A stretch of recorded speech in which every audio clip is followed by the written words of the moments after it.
Bonsoir à toutes et à tous, bienvenue dans l'émission en direct Soral répond. Alors bonsoir Alain Soral. Bonsoir à tous. Oui, alors pour respecter le rituel des vidéos du mois, je vais commencer par remercier les gens qui m'envoient des choses significatives. Alors je vais faire simple là parce que comme on est en direct, j'ai reçu une très jolie petite lettre d'enfants. Donc ça aussi il faut montrer, les enfants, voilà, égalité, réconciliation, Soral a raison. Donc c'est signé de Magali, Yann, Lélou, Tristan, donc je les remercie. Hein. Et puis plus sérieusement, enfin quoique, j'ai reçu une lettre de membres du service de renseignement des armées, donc lettre que je vais vous lire rapidement. Cher Alain Soral, nous sommes un petit groupe de militaires et suite aux récents événements qui ont secoué les instances médiatiques, nous avons décidé de vous écrire cette lettre. Lettre de remerciement et de soutien, lettre de remerciement tout d'abord, car en effet, vous êtes à nos yeux, ainsi qu'à ceux de nombre de plus en plus importants de Français, l'une des rares personnalités qui défend encore les valeurs d'une France forte, autonome et réelle. Nous savons que le combat que vous menez avec une poignée de dissidents comme Dieudonné est juste et sincère. Sachez que tous les jours, votre discours et vos écrits sont repris, relayés et sensibilisent toujours plus de monde issus d'horizons et d'origines sociales diverses et variées. Lettre de soutien aussi, car comme tous peuvent le constater aujourd'hui, le système ne se cache plus pour museler avec toujours plus de vigueur ceux qui oseraient le critiquer. Nous sommes nous aussi soumis à ce devoir de réserve qui permet aux hommes politiques de ne pas nous payer, de nous supprimer toujours plus de budget, toujours plus de matériel, avec en parallèle toujours plus de missions et d'ouverture de théâtre, sans que nous puissions nullement protester. Car gare à celui qui oserait remettre en cause ces suppressions de postes et de moyens, cette gestion anarchique de nos ressources et ce danger que représente l'affaiblissement de la défense de notre pays. À ce titre, nous comprenons et adhérons totalement à votre combat. Vous êtes dans le vrai et sachez qu'au jour d'aujourd'hui, une grande partie des corps constitués est à votre côté et que cette part ne fait que grandir. Vous trouverez 6 juin à cette lettre, quelques présents, modeste gage de notre soutien, un médaillon commémoratif de la 2e brigade blindée offert par le commandant de cette force à l'un d'entre nous après un mandat en Afghanistan avec cette unité, un t-shirt du Hezbollah, souvenir du Liban qui, j'en suis sûr, ne manquera pas de vous faire sourire, ainsi que le médaillon de la brigade de renseignement, brigade à laquelle nous appartenons tous, avec à son revers Saint-Raphaël, le saint patron du renseignement. Nous vous souhaitons beaucoup de courage pour la suite. Pour vous et votre famille, votre lutte nous a permis de retrouver l'espoir quant à l'avenir incertain de notre pays. Sincère amitié, SSD. Voilà, donc comme c'est une lettre qui m'a été envoyée, je vous la lis. Et c'était accompagné de ces médaillons. Voilà. Donc je montre tout ça à l'antenne. Ça. Voilà, c'est des gens qui prennent des risques, hein, parce que ce sont des militaires du renseignement qui m'envoient cette lettre. Je pense que c'est pour que je la publie. Ça. Les militaires comprendront ce que c'est. Et ça, voilà. Voilà. Donc, j'ai respecté le rituel. Et je remercie tous les gens, effectivement, qui soutiennent notre combat, qui me motivent pour continuer malgré les difficultés grandissantes. Voilà. Donc, nous allons tout de suite passer à la première question d'un internaute. Donc, la répression israélienne s'intensifie avec l'opération Bordure de protection suite au meurtre de 3 juifs puis le lendemain d'un Palestinien. Que pensez-vous de la situation actuelle ? Bah déjà, on voit toujours un prétexte pour déclencher une opération de punition de masse qui est un crime de guerre incontestable, car l'histoire de ces 3 jeunes juifs kidnappés et assassinés est très louche. On n'a jamais prouvé que c'était une quelconque organisation palestinienne, ça n'a pas été revendiqué. Derrière, il y a eu un jeune Palestinien brûlé vif. De toute façon, il y a des jeunes Palestiniens tués régulièrement sans que ça émeuve personne. Et puis, sous ce prétexte, il y a toujours le prétexte qui est typique de la stratégie sioniste, c'est toujours de prétendre se défendre alors qu'en fait ils agressent. Sous ce prétexte, on continue à massacrer, à terroriser cet énorme ghetto qui s'appelle la bande de Gaza. Et ce qui est très choquant, effectivement, c'est que personne au monde ne se permettrait de faire ça à part l'armée israélienne, sur des populations civiles quasiment désarmée, parce que là j'insiste là-dessus, c'est pas 2 armées qui se battent, c'est une armée qui écrase une population qui n'a pas les moyens de se défendre, car on ne peut pas comparer des bombardements massifs par voie aérienne avec quelques machins, roquettes tirées qui n'ont fait aucun mort. Hein, voilà. Et puis je rappelle notamment pour Elisabeth Lévy qui disait que les Palestiniens envoyaient des roquettes sur Israël, que les Palestiniens envoient des roquettes sur le territoire qu'on leur a volé, hein, la Palestine, hein, déjà. Donc tout ça est éminemment scandaleux.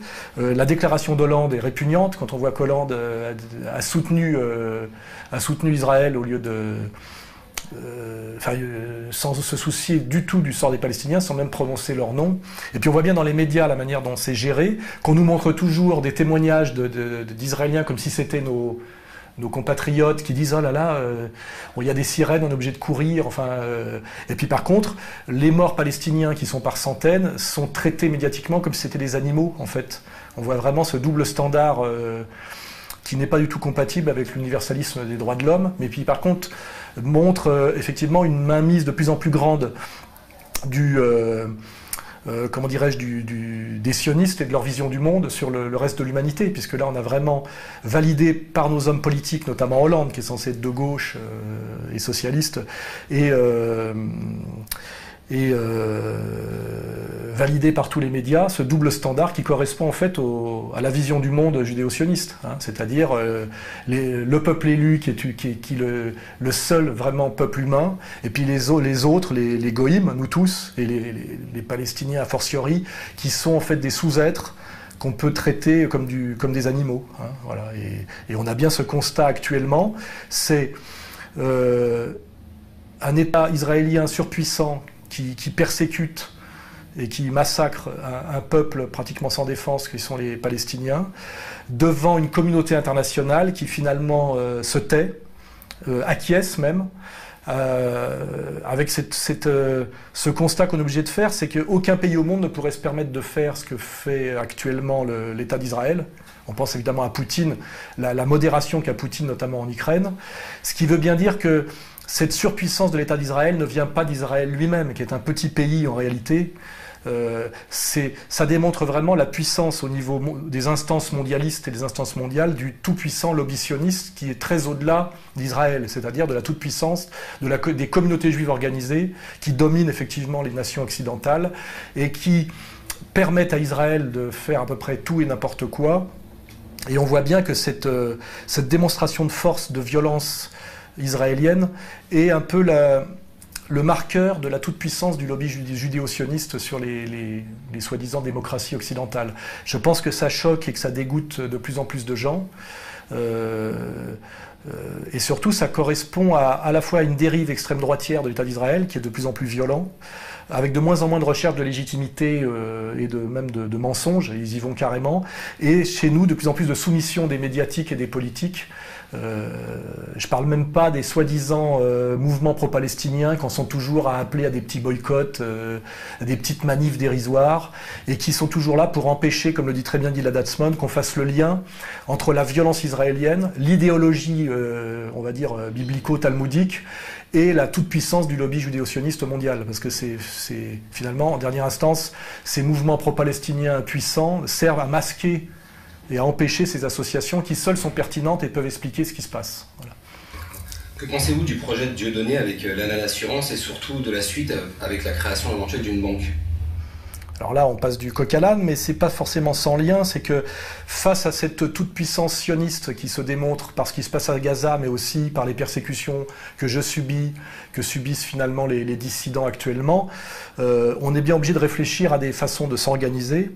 Et en fait, on est dans quelque chose qui ressemble, comme j'ai souvent dit, à la dissidence soviétique de l'époque de l'URSS, où il faut vraiment organiser de fond en comble une contre-société. C'est ce qui nous différencie totalement des gauchistes, qui, eux, protestent avec le soutien des médias officiels et même avec l'argent de l'État, ce qui prouve bien qu'ils sont les Goldstein de 1984, c'est-à-dire qu'ils font partie intégrante du système, comme beaucoup de gens le comprennent aujourd'hui, quand on parle du NPA ou du Front de gauche. Hein. Bon, les gens le comprennent parce qu'on est là pour leur expliquer.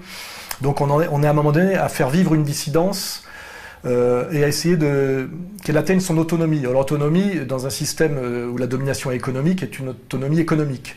Et j'ai souvent parlé, si vous vous rappelez, de la conférence que j'avais donnée avec Adi Nolfi, c'est-à-dire que le but finalement suprême de la dissidence était de s'organiser économiquement, et au sommet de l'organisation et de l'autonomie économique, il y a la banque. Hein. Et en fait, on ne se pose jamais la question on est tellement soumis à la banque qu'on ne se pose jamais la question de savoir pourquoi finalement ne mettrions-nous pas notre argent dans une banque à nous, plutôt que la situation actuelle où on est obligé de mettre notre argent dans les banques officielles qui sont partie prenante du système de domination. Et en fait, si on étudie la loi, il est possible, même si c'est difficile, il n'est pas impossible de créer des sociétés d'assurance et des banques pour mutualiser en fait notre argent face à un système qui nous oblige à être assuré et qui nous oblige à avoir des comptes en banque. On n'est plus à l'époque des années encore 70 où on pouvait, par des chèques non barrés, toucher de l'argent en liquide en échange de chèques et on pouvait payer en liquide sa note d'électricité, etc. Moi, j'ai connu encore cette époque. Aujourd'hui, on ne peut pas fonctionner hors compte bancaire. Donc, on ne peut pas fonctionner hors soumission au système. Donc, il faut à un moment donné, effectivement, penser dans une logique d'insoumission à une cohérence qui va jusqu'au bout. Donc je pense que Dieudonné là-dessus est d'ailleurs en accord avec ce que j'ai souvent dit, qu'il fallait aller vers une autonomie économique, un réseau de solidarité économique, et au sommet de cette logique-là, il y a la création de nos propres sociétés d'assurance et de notre propre banque. Donc effectivement, je soutiens totalement le projet de Dieudonné qui, par son audience sur Internet, qui est la plus forte de toute la dissidence, a sans doute les moyens effectivement de ratisser large et de transformer cet appel en quelque chose de concret. Et dans ce processus qui va sans doute avancer, je pense qu'égalité et réconciliation s'associera à cette démarche. Alors plus largement, pensez-vous que la France puisse retrouver son autonomie géopolitique et économique, et si oui, comment ? Pour que la France retrouve son autonomie, il faudrait déjà qu'à la tête de la France, il y ait des élites qui se soucient effectivement du bien de la France. On voit très bien en ce moment, si on veut faire un parallèle, qu'un type comme Poutine est diabolisé parce qu'en fait, quand on analyse ses attitudes et ses prises de position, il se bat pour le peuple russe et la Russie. Et ça choque finalement beaucoup le camp occidental, ce qui veut bien dire qu'en réalité aujourd'hui, un homme politique occidental ou une femme politique occidentale se bat non pas pour son pays et son peuple, mais pour le nouvel ordre mondial, pour aider à la marche forcée vers le nouvel ordre mondial et aider aux intérêts américano-sionistes. On le voit pour l'Allemagne, pour l'Angleterre, pour l'Italie, pour l'Espagne, pour le Portugal, pour la Grèce. Ça suscite effectivement des résistances, mais qui ne sont finalement que des résistances qui n'ont pas les moyens encore d'accéder au pouvoir, ça c'est certain. Donc on sait très bien que pour que la France puisse retrouver une autonomie qu'elle pourrait tout à fait revendiquer, puisque la France est un pays qui sait tout faire, hein, je veux dire, on n'a pas de dépendance ni technique et technologique, ni alimentaire. Donc on pourrait très bien, dans une logique de coopération avec d'autres nations, se mettre sur un chemin de beaucoup plus grande autonomie, hein, c'est-à-dire de mise en relation directe de nos producteurs avec nos consommateurs. Ça pourrait fonctionner très bien, avec après un marché extérieur qui, comme c'était sans doute le cas dans le temps passé. Aujourd'hui, on est dans une logique de mondialiste où en fait on sacrifie à la fois le producteur national et le consommateur national, puisque tout est joué, je dirais, pour l'export et pour l'étranger. Hein. On délocalise tout, aussi bien d'ailleurs les appareils technogestionnaires, on l'a vu avec la manière dont on a mis Peugeot au pas récemment, on délocalise le consommateur, puisqu'on cherche nos acheteurs à l'étranger, on délocalise le producteur par la désindustrialisation, on délocalise les pôles de contrôle financier, et finalement le français est devenu le tiers exclu et finalement le nouveau tiers État, comme dans la période pré-révolutionnaire d'avant 1789. C'est-à-dire il est tout en réalité, puisqu'il est le peuple et la nation française, et il n'a plus droit à rien, ni sur le plan de la production, le chômeur, ni sur le plan de la consommation, baisse du pouvoir d'achat, ni sur le plan de la défense de ses intérêts, sur tous les sujets. Donc c'est le combat majeur à mener, bien évidemment. Ce combat pour l'autonomie, c'est un combat national, bien évidemment, qui doit être mené en collaboration avec d'autres combats nationaux. C'est vraiment le slogan, c'est nationaliste de tous les pays, unissez-vous. Hein. Donc ça ne peut pas être un combat isolé. C'est un combat qui doit être mené avec les nationalistes italiens, espagnols, portugais, grecs, tous ceux qui souffrent du processus mondialiste dont l'Union européenne est le marchepied. Et même d'ailleurs avec les nationalistes allemands qui ont sans doute aussi des raisons différentes de sortir de l'Union européenne à terme, puisque même si c'était un système à leur avantage, quand leurs créanciers ne sont plus solvables, ils peuvent aussi décider d'en sortir. Donc je pense que l'avenir, c'est ce combat-là, c'est le combat d'émancipation nationale au niveau de toutes les nations d'Europe, et sans doute accompagné même par d'autres nations, puisque c'est la tendance générale. Hein. On voit bien même aux États-Unis qu'il y a un peuple américain qui essaye de lutter contre la puissance de l'État fédéral, qui aussi joue l'intérêt du mondialisme et de l'impérialisme américain au-dessus et au-delà des intérêts du peuple américain. Voilà, donc c'est vraiment mondial, et je pense que l'exemple à suivre aujourd'hui serait sans doute effectivement Poutine. Poutine est un homme politique, et l'homme politique majeur qui se bat, dont les décisions sont systématiquement dans le sens du peuple russe et de la Russie. Voilà. D'ailleurs, en parlant de Vladimir Poutine, il est en tournée actuellement en Amérique latine et il vient d'annuler 90% de l'énorme dette de Cuba envers l'ex-URSS. Donc pour vous, c'est une victoire de plus pour la Russie ? Une victoire de plus, il n'y a pas que des victoires, hein, puisqu'on voit que l'affaire ukrainienne est quelque chose qui va de négatif pour la Russie. Mais ce qui est sûr, c'est que Poutine a une vraie stratégie de politique étrangère contre-impériale, très cohérente, qui va justement dans le sens non pas du racket du FMI, comme quand on fait rentrer un État est européen dans l'Union européenne, où on lui demande en général des soumissions au FMI, de se défaire de ses réserves d'or. En général, c'est une logique de pillage, hein, et de brutalité. On voit bien que quand Poutine passe des accords avec des pays tiers, en général, c'est en baissant le prix du gaz, en annulant la dette. Donc en réalité, Poutine est aujourd'hui dans une logique contre-impériale et fraternelle, hein. C'est ça qu'on peut constater, donc c'est pas du tout la même logique que la logique impériale américaine, qui a une monnaie qui ne vaut plus rien, une énorme dette, et qui est compensée par la brutalité militaire et la spoliation systématique. Donc on voit bien que le gentil de l'histoire en ce moment, c'est Poutine, et que les méchants, c'est Obama, le tandem Netanyahou-Obama, parce que je mettrais Netanyahou finalement au-dessus d'Obama. D'accord, pour revenir à quelque chose de plus français, il y a une vidéo qui tourne en ce moment sur Égalité et Réconciliation de Kim Mehdi, ancien chasseur de skin qui a fait beaucoup de bruit. La réconciliation est en marche ? Ça, il y a des petites victoires, effectivement. Là on revient à la politique française.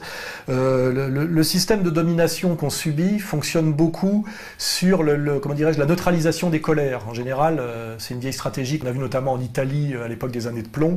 Il y a une jeunesse en colère, on s'arrange pour monter une jeunesse d'extrême droite d'un côté, une jeunesse d'extrême gauche de l'autre, et faire en sorte qu'ils se tapent sur la gueule pour stériliser totalement leur combat. Évidemment au service de la domination impériale. Donc quand des jeunes qui ont des colères légitimes et qui sont engagés prennent conscience qu'on les manipule et se mettent à discuter entre eux et à unir leurs forces contre l'ennemi réel et l'ennemi sérieux qui est le système de domination impériale à l'échelle française, on ne peut que s'en réjouir. Et ce qui est intéressant, c'est que des jeunes qui ont mené un combat, on voit que quand ils ont été honnêtes dans leur combat, ils ont grandi, ils ont évolué, et donc ils ont approfondi leur culture politique, parce qu'on voit bien que le système manipule beaucoup les adolescents, qui ont beaucoup d'énergie mais pas beaucoup de profondeur culturelle, donc ils sont violents et manipulables. C'est pas pour rien que toute la contre-révolution post-68 tarde s'est faite sur la jeunesse, hein, parce que finalement c'est les plus manipulables de tous, c'est un marqueur. Et ces jeunes, quand ils vieillissent et qui restent, je dirais, honorables, mutent, évoluent vers une réconciliation et vers une prise de conscience qui les éloigne de la naïveté gauchiste. Et ceux qui restent dans le gauchisme passé un certain âge sont des manipulateurs et des malhonnêtes, c'est bien la preuve. Parce que ceux qui ont fait un certain chemin d'engagement, un certain chemin militant, arrivent en général sur nos positions. Ce qui montre bien du doigt que les cadres du NPA, les Besancenot, les Mélenchon, sont des manipulateurs malhonnêtes, car ils ont eu largement le temps. Je pense Mélenchon qui avait appelé à voter oui à Maastricht, ce qui était déjà la preuve d'une malhonnêteté, puisque moi j'avais fait campagne pour le non à l'époque au PC, donc c'est-à-dire que j'avais mieux compris que lui déjà à l'époque, ce qui n'est pas bon signe hein, pour un type qui a 35 ans de parti socialiste, 2 fois sénateur et chef de parti. Ça veut dire que c'était souvent des traîtres déjà à l'époque, ou des naïfs, mais qu'aujourd'hui c'est incontestablement des traîtres, des manipulateurs au service du système. Et là je pointe du doigt ce qu'on appelle les antifas, les organisations officielles d'antifa. Kim nous a bien expliqué que le mot antifa n'existait pas à l'époque, et qu'aujourd'hui, dans une logique de contestation, il ne peut absolument pas soutenir le mariage pour tous, la théorie du genre, Israël, comme le font les autres, avec des slogans qui sont des slogans talmudiques, comme ni pardon ni oubli, hein, et que lui dit bien qu'il finalement, il est naturellement proche, par son propre cheminement, de tous les combats qu'on défend nous, Poutine, Assad, Chavez, défense de la famille, protection des enfants, etc., etc. Et je sais que cette vidéo a fait du buzz. Elle n'a pas été commentée d'ailleurs par les Antifa, qui sont très mal à l'aise, parce que les deux personnages qu'on parlait sont des figures historiques de l'extrême gauche active. Donc je crois que ça les met très mal à l'aise, parce que les leaders actuels sont beaucoup moins légitimes que ceux qui nous ont rejoints. Et ce qui est intéressant, c'est que ceux du camp d'en face, les anciens skinheads, qui ont fait le même chemin de réflexion, m'ont contacté pour dire qu'ils voulaient faire eux aussi une vidéo qu'on filme nous, c'est-à-dire signé Égalité et Réconciliation, où ils feraient aussi le pas de réconciliation symétrique. Voilà. Donc c'est une vidéo que vous verrez bientôt, qu'on tournera bientôt. Et effectivement, c'est parmi toutes les choses laides et douloureuses qu'on peut constater et qu'on subit, c'est quelque chose qui donne un peu d'espoir.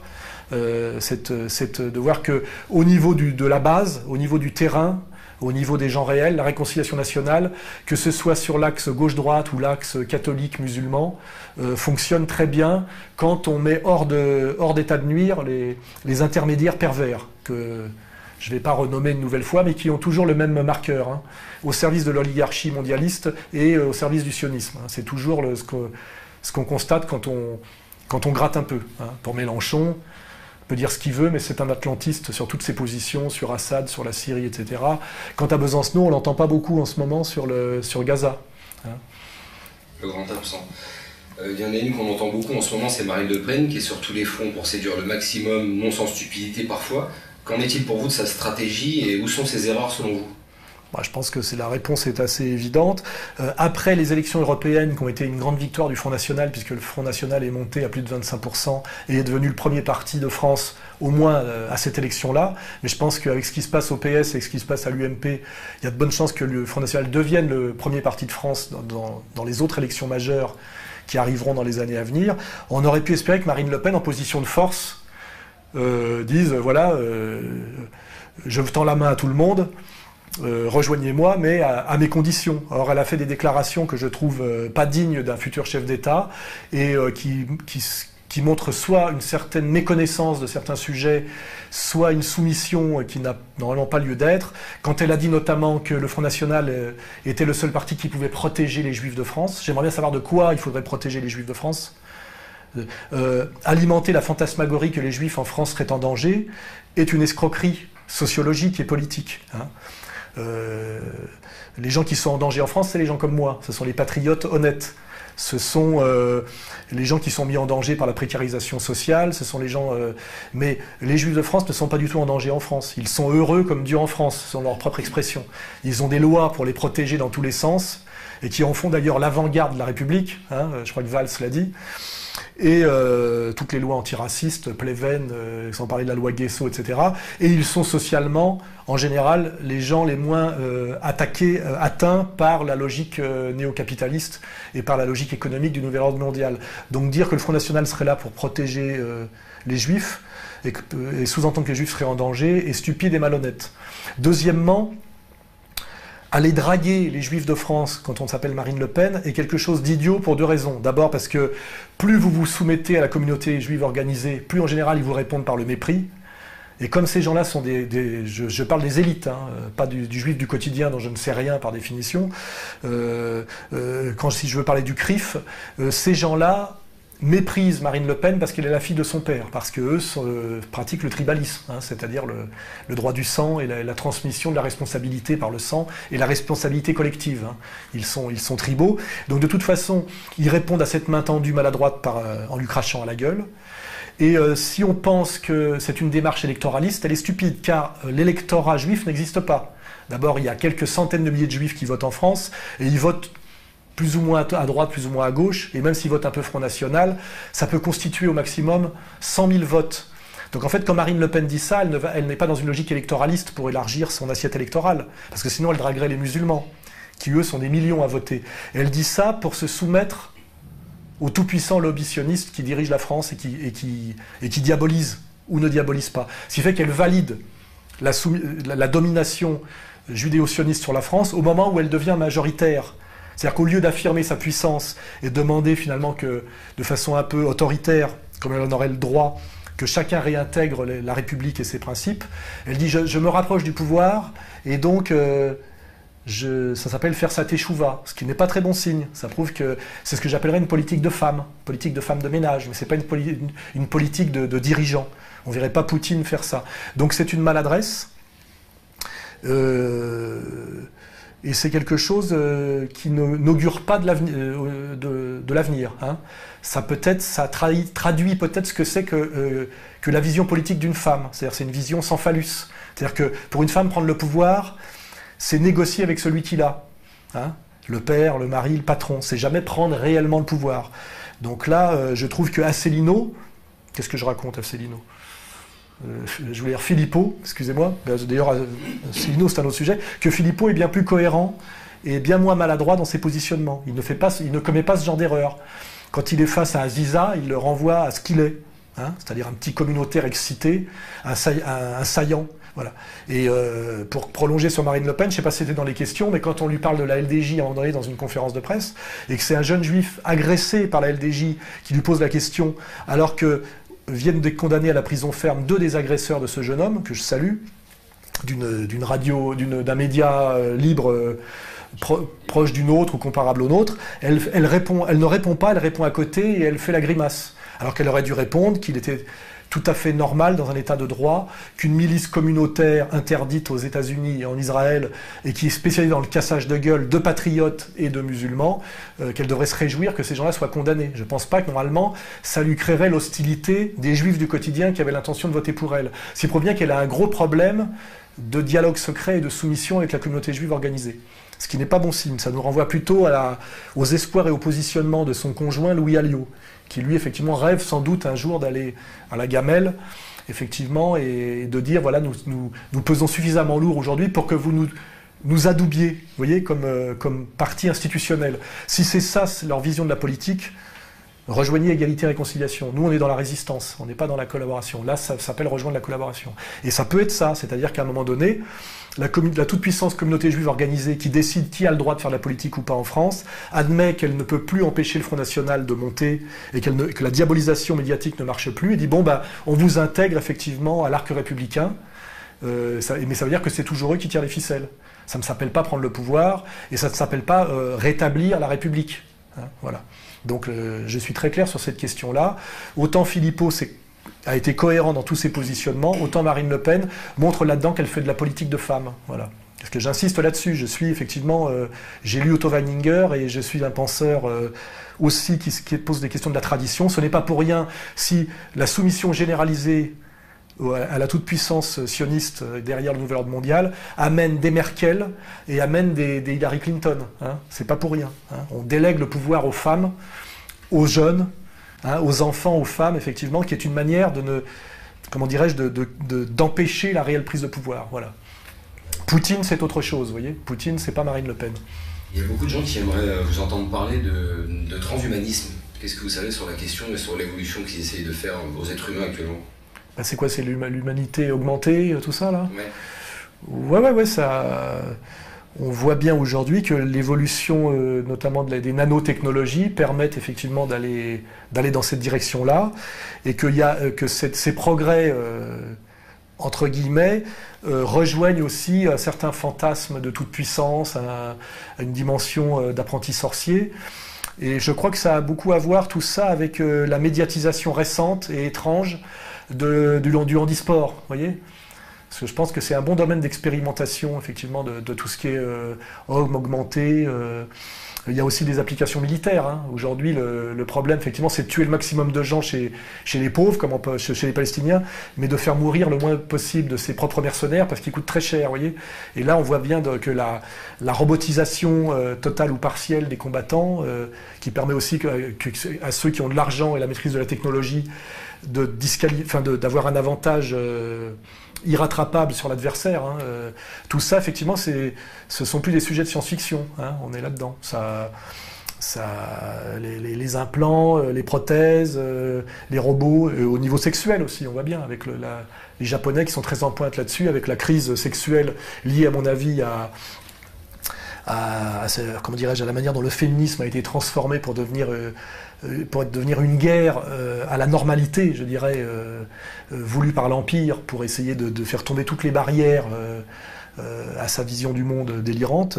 On voit bien que dans tous les domaines, effectivement, le robot sexuel, le robot militaire, le robot travailleur, effectivement, et pour la toute petite oligarchie qui nous domine, l'avenir. Parce qu'en réalité, le robot ne se révolte pas, ne fait pas grève. Bon, sauf si on passe effectivement au robot qui devient autonome, mais là, il y a encore du...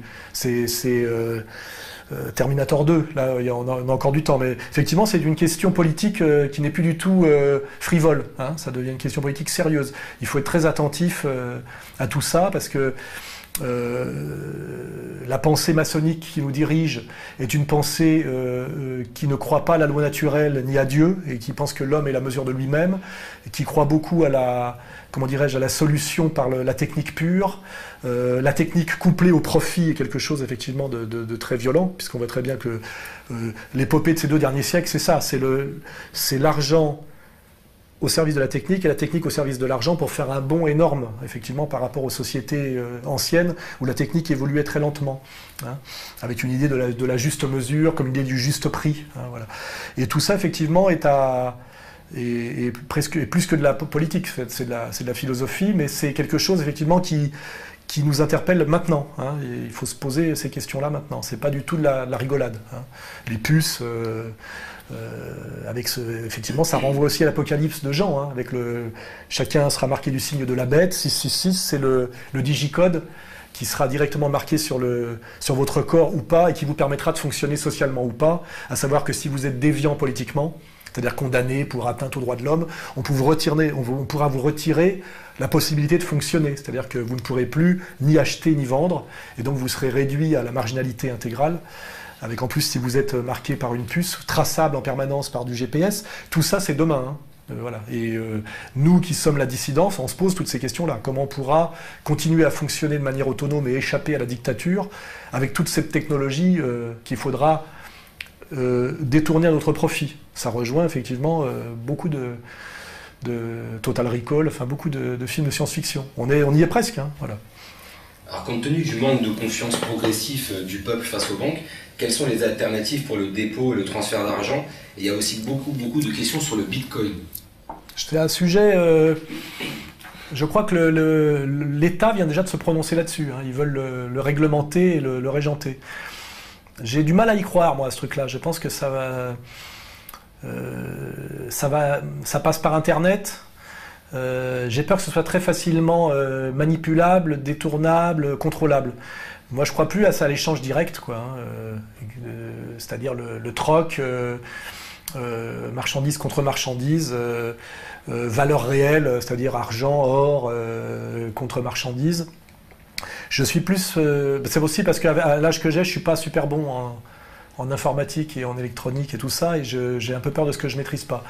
Mais il me semble que sur cette question-là, aujourd'hui même, l'État français est en train de commencer à entrevoir de légiférer pour prendre le contrôle fiscal, parce que c'est toujours fiscal, hein, de ce truc-là. Hein, voilà.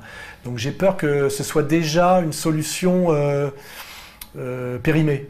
Parce que comme c'est une solution technique et technologique, elle est fragile à cause de ça.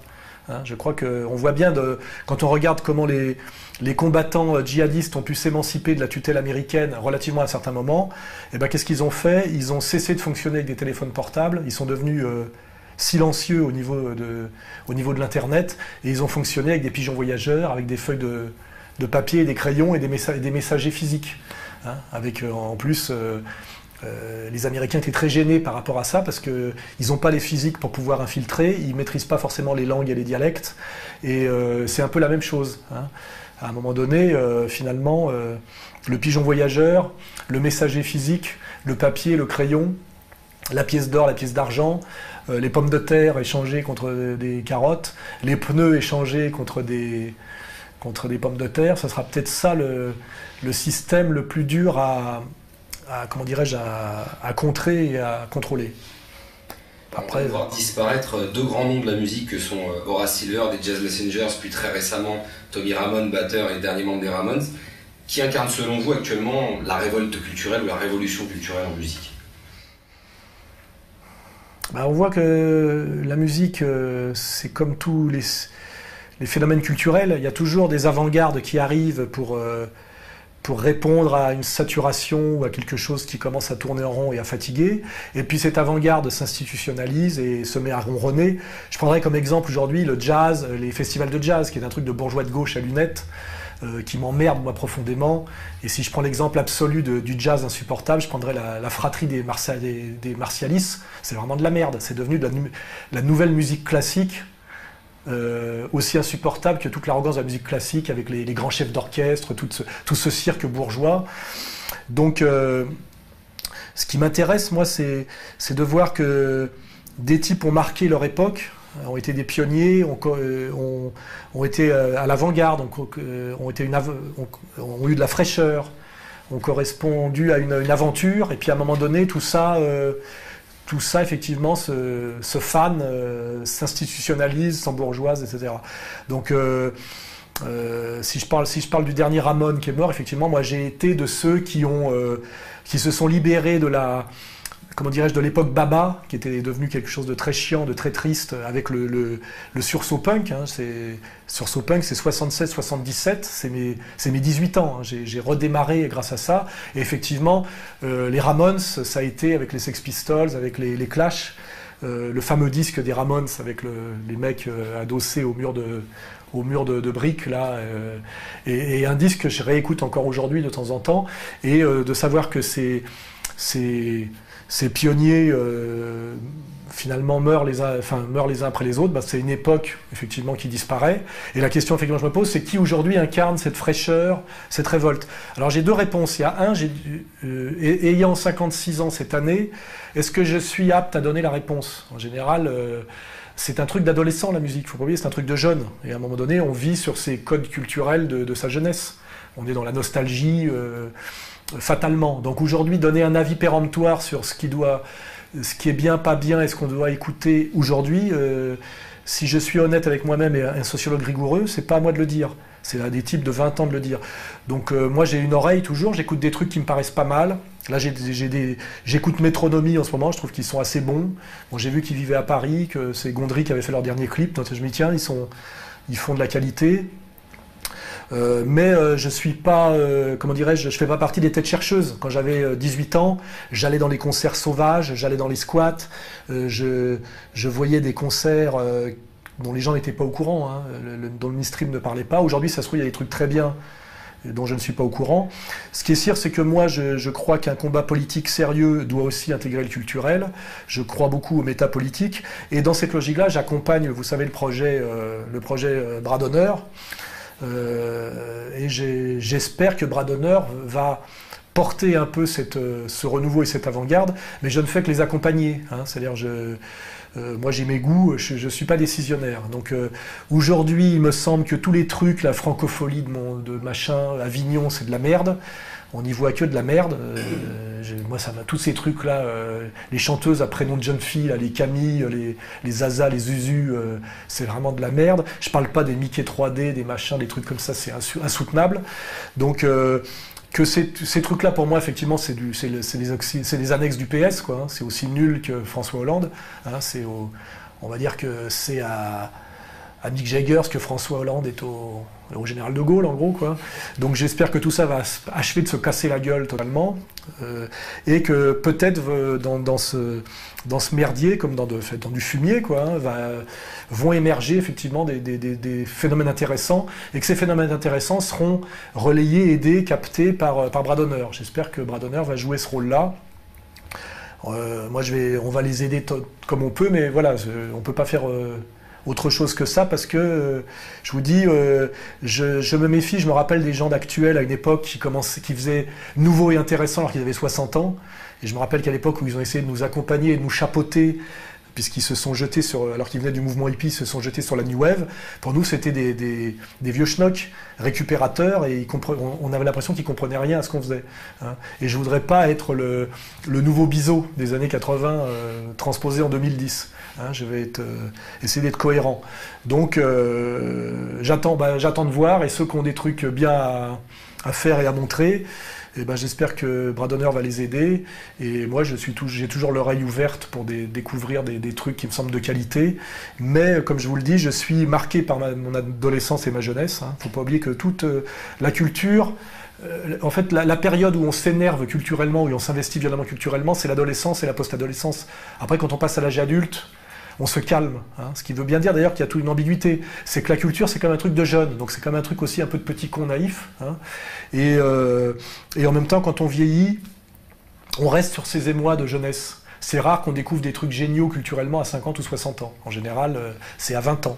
Et moi, je me suis pâmé sur Jimi Hendrix, je continue. Je me suis pâmé sur Robert Wyatt. Je me suis aussi pâmé sur Louis-Ferdinand Céline ou sur John Kennedy Toole. Et je reste en fait là-dessus. Donc je demande pardon si effectivement je passe à côté du Céline ou du Toole contemporain ou musicalement du Ramones contemporain. Voilà, mais comme je le dis, c'est pas à moi de se faire ce boulot-là. Je peux relayer, mais je ne peux pas détecter. Hein, voilà, sinon, c'est que je serais une espèce de génie omniscient et qui traverse le temps sans être marqué par le temps. Je n'ai pas cette arrogance. Voilà. On va passer à une autre question très différente. En tant que nationaliste, pensez-vous que la solution du nationalisme intégral défendu par Maurras et l'Action française soit la solution politique au mot de la France? La monarchie populaire avec un retour du monarque sur le trône de France est-elle envisageable? J'aurais rigolé à cette question il y a 10 ans encore, parce que j'évolue. Hein. Aujourd'hui, je ne pense pas que Maurras soit la réponse au problème d'aujourd'hui, parce que Maurras répond au problème de son temps, c'est-à-dire des années 20-30, je crois. Donc aujourd'hui, on est en 2010. Mais par contre, quand on a le recul pour analyser 2 siècles et demi, je crois, à peu près, de République, on se rend compte que les critiques qu'en faisait Maurras sont tout à fait pertinentes. Elles sont même encore plus valables aujourd'hui qu'elles l'étaient à son époque. Et on peut se dire effectivement qu'une restauration monarchique est une proposition politique tout à fait crédible. Et même, je dirais, avant-gardiste. Hein. Voilà. Après, je pense sans doute qu'il faut ajouter d'autres analyses que ne pouvait pas faire Maurras à l'époque. D'abord, Maurras est un latinophile et un germanophobe très marqué. Donc je pense que Maurras a des petits défauts. Hein. Donc on peut lire Maurras, mais voilà, c'est comme il n'y a pas tout dans Marx, il n'y a pas tout dans Maurras. Par contre, je pense que c'est bien de lire et Marx et Maurras. Mais effectivement, aujourd'hui, quand on voit la dérive des élites politiques, notamment quand on voit ce qui se passe avec Sarkozy, on voit aujourd'hui que les élus sont des gens qui coûtent beaucoup d'argent pour en voler énormément. Finalement, mettent à la tête du pays une seule famille qui est riche une fois pour toutes et qui donc ne vole plus dans la caisse et qui est totalement charnellement associée au destin d'un pays. On peut estimer que effectivement leurs décisions sont des décisions de patriotes bien plus que des apatrides, des mondialistes francs-maçons qui finalement ne croient pas à la nation, dont le but est le supranational. Tout ça me paraît tout à fait loisible et cohérent. Je vois de plus en plus, j'ai lu récemment que Laurent Voulzy lui-même trouvait intéressant l'idée monarchique, par exemple. Hein. Donc je pense qu'il y avait le jeune Laurent Deutsch aussi, qui l'avait déclaré. Donc je pense que... je me rappelle aussi que De Gaulle, qui est un personnage politique important, qui a essayé de mettre un terme à la chienlit de la 4e République, qui était la répétition de la chienlit de la fin de la 3e, avait à un moment donné eu l'idée de restaurer le trône de France, un peu comme d'ailleurs, si j'emploie un parallèle qui pourrait faire grincer, mais je m'en fous, comme le général Franco à la fin de sa vie, pour perpétuer son œuvre, on va dire, d'indépendance nationale relative, a remis le roi d'Espagne sur le trône. Il ne faut pas oublier que le roi d'Espagne a été remis sur le trône par la volonté de Franco. Ça ressemble un peu à la démarche qui avait été celle à un moment donné de De Gaulle, qui avait approché le comte de Paris et qui pensait, pour pérenniser son œuvre de restauration, à restaurer le trône de France. Et effectivement, on pourrait imaginer demain, moi je m'amuse des fois à rêver politiquement, imaginons que la dissidence prennent un jour le pouvoir, il y aurait 2 choix possibles. C'est soit la démarche d'Étienne Chouard, c'est-à-dire refaire entièrement une constitution qui amènerait au tirage au sort pour essayer de reproduire un certain idéal démocratique grec qui a pu exister dans une courte période en Grèce, qui est effectivement le pouvoir démocratique par le tirage au sort, ou alors une autre voie qui est la restauration monarchique. Je pense que c'est peut-être les 2 voies les plus sérieuses si on veut arriver à quelque chose qui soit un pouvoir politique qui défende et protège le peuple. dans un cadre national. Je ne crois rien au-delà, moi, de sérieux. Donc ça serait effectivement, l'avenir serait soit par une transition, je dirais, de type autoritaire, ce que j'appelle despotisme éclairé. C'est par cette transition-là, retourner soit à la monarchie, c'est-à-dire soit une restauration monarchique, soit une constitution radicalement démocratique, comme le tirage au sort.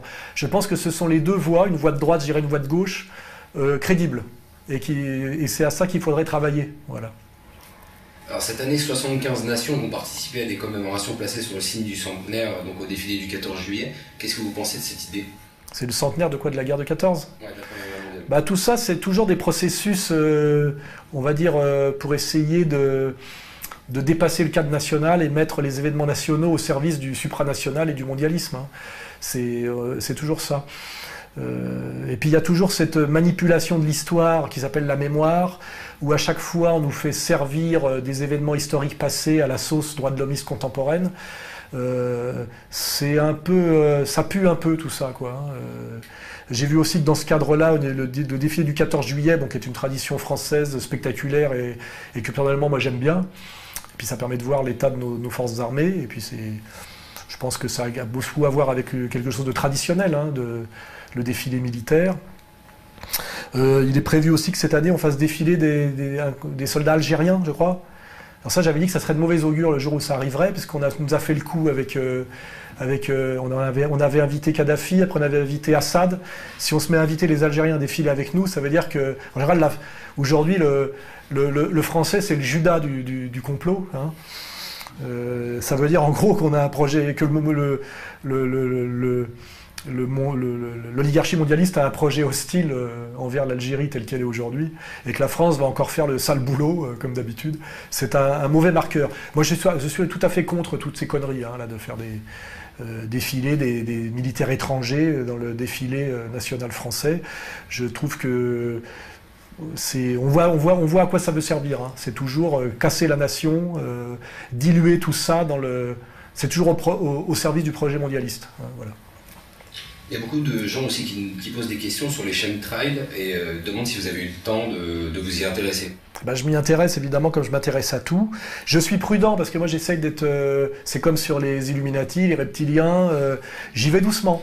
Mais je ne suis fermé à rien. Je veux dire, des gens qui croient à la résurrection du Christ ou qui croient que le Coran a été dicté par Dieu, c'est pas plus aberrant d'un point de vue, je dirais, d'un matérialisme strict, que de penser que le projet HARP, que les extraterrestres, et même que les chemtrails, et même que les reptiliens, je veux dire, à la limite, ou la Terre creuse. Il y a des arguments en ce moment qui valideraient l'idée de la Terre creuse. Hein, voilà. Donc, effectivement, je m'intéresse aux chemtrails. J'y vais doucement parce que j'attends d'avoir accumulé suffisamment de preuves. Mais je crois que c'est pas fort. Il y a des choses très troublantes, hein, des vidéos très troublantes d'avions qui balancent des trucs, et on peut pas se dire que c'est juste une trace de condensation des réacteurs, un effet météorologique dû au taux d'humidité, machin, etc. Il est très possible que dans le projet mondialiste, qui est un projet malthusien, on le sait par les déclarations des Rockefeller, des Bill Gates, etc., que ces gens-là, leur projet est de réduire drastiquement la population mondiale. Il est très possible qu'ils y travaillent déjà en douce, en balançant des produits chimiques qui à terme font baisser le taux de fécondité des humains sur la planète, modifient certaines choses, la météorologie. Tout ça est tout à fait possible. C'est assez même intéressant, c'est des sujets très intéressants, mais j'y vais doucement parce que Égalité et Réconciliation a atteint un certain niveau de notoriété aujourd'hui et de crédibilité, et nous devons donc être très sérieux, c'est-à-dire vérifier, contre-vérifier, avant de nous engager, je dirais, de façon militante dans un combat. Donc, contrairement, on n'est pas arrivé sur les chemtrails au même niveau que sur le combat contre la pédocriminalité sataniste de réseau. Sur ce sujet-là, on est sûr que c'est 100% validé. Sur le sujet des chemtrails, on travaille encore, on réfléchit encore, on s'interroge encore, on vérifie encore, voilà. Mais c'est très crédible. Voilà, hein, c'est pas, je ne pars pas d'un grand éclat de rire, comme notre ancien ministre des Affaires étrangères et créateur de Médecins du Monde quand on lui parlait du trafic d'organes en ex-Yougoslavie. Hein, pour ceux qui se rappellent la manière dont il avait traité le sujet. Comment il s'appelle cette ordure là Kouchner. Oui, j'ai du mal à retenir les noms de ces gens-là. Ça me fout des aftes quand je les prononce. Voilà, je ne ferai pas comme Kouchner quand on lui parlait du trafic d'organes en ex-Yougoslavie. Voilà, on a vérifié depuis non seulement que ça existait parfaitement, mais qu'en plus il devait sans doute à la marge couvrir et peut-être même toucher. Hein. En tout cas, il a laissé faire et c'était de sa responsabilité. Sur les chemtrails, je ne partirai pas d'un grand éclat de rire kouchnérien. Hein, voilà. Alors, il a été publié sur Égalité et Réconciliation en février un article intitulé « Qu'est-ce que le mind control ?» Beaucoup de gens demandent des précisions sur ce sujet-là et surtout comment y échapper. C'est-à-dire sur la manipulation mentale. C'est des sujets, c'est toujours pareil. J'ai du mal à répondre à ce genre de questions. Tout ça existe aussi, hein, évidemment. Bon, c'est des sujets, je veux dire, qui touchent d'élite. Hein, je ne vais pas dire que c'est pas du quotidien.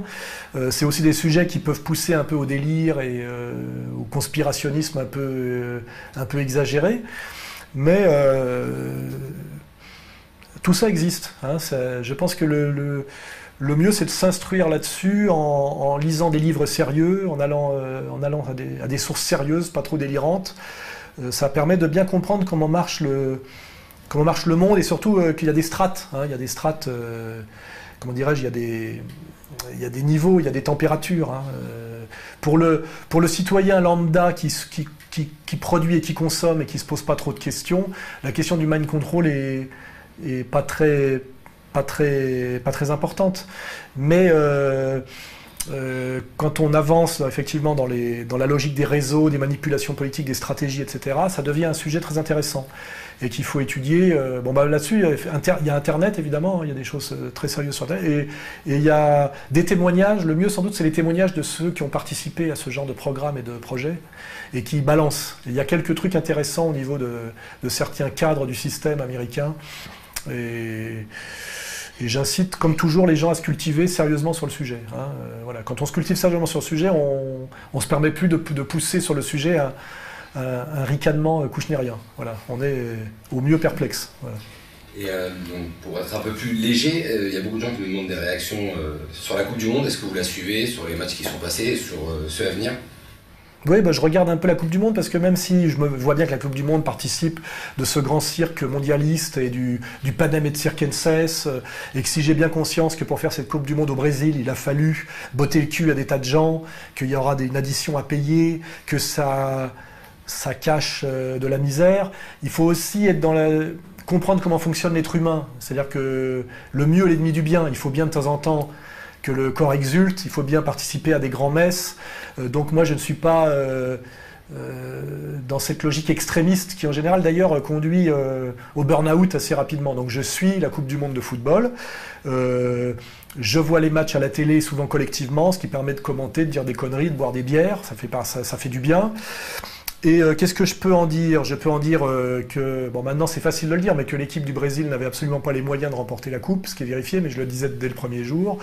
Que l'équipe de France a fait illusion dans ses 2 premiers matchs, mais que finalement, dès le 3e, c'était pas si bien, et après, c'est l'équipe de France moyenne qui n'a pas les moyens d'aller au-delà des quarts de finale. J'ai une petite dent contre Benzema, que j'ai trouvé très paresseux et qui mouillait pas du tout le maillot. Il n'y avait pas dans ses yeux, dans le dernier quart d'heure du match décisif qu'on a joué contre l'Allemagne, la volonté de gagner que j'ai vue dans les yeux d'un Robben ou d'un... C'est-à-dire que ce mec-là n'est pas un patriote, en plus que c'est pas un grand joueur. Hein. Les vrais grands joueurs sont les gens qui font des équipes dans lesquelles ils jouent des grandes équipes. Benzema, c'est un type qui joue dans une grande équipe, c'est tout. Mais sa chance, c'est de jouer au Real de Madrid et qu'on lui passe des bons ballons et de temps en temps il en claque une. Mais sinon c'est pas un grand joueur et surtout j'aime pas sa façon de ne pas beaucoup mouiller le maillot dès que ça durcit un peu en équipe de France. Ça m'a beaucoup gêné, pas parce qu'il chante pas la Marseillaise, c'est déjà une chose, mais parce que quand je regarde le dernier quart d'heure contre l'Allemagne et je vois les gros plans sur lui, il a pas du tout la tête d'un mec qui est prêt à crever sur le terrain et qui veut que la France gagne à tout prix. Et ça m'agace un peu. Je déplore qu'il n'y ait pas de grands joueurs en ce moment en France. On a des mecs très physiques maintenant, mais on n'a pas beaucoup de tacticiens et de joueurs fins et intelligents. Et je voudrais d'ailleurs à ce sujet-là saluer le petit Marseillais, là, comment il s'appelle Valbuena. Je trouve que Valbuena est sans doute peut-être le meilleur joueur qu'on ait en ce moment, parce qu'il n'a pas un gros physique, mais il est tacticien, il s'engage et il crée des situations. Et je trouve qu'on manque aujourd'hui de joueurs comme ça, c'est-à-dire de joueurs qui ont une vision du jeu. Pas forcément les mecs qui bougent le plus vite ou qui ont le meilleur dribble et qui ont la plus gros impact physique, mais qui ont une vision du jeu. Et aujourd'hui, je trouve que le football mondial évolue de ce point de vue-là dans le mauvais sens. C'est-à-dire qu'on a de plus en plus de percuteurs, de bourrins qui courent vite.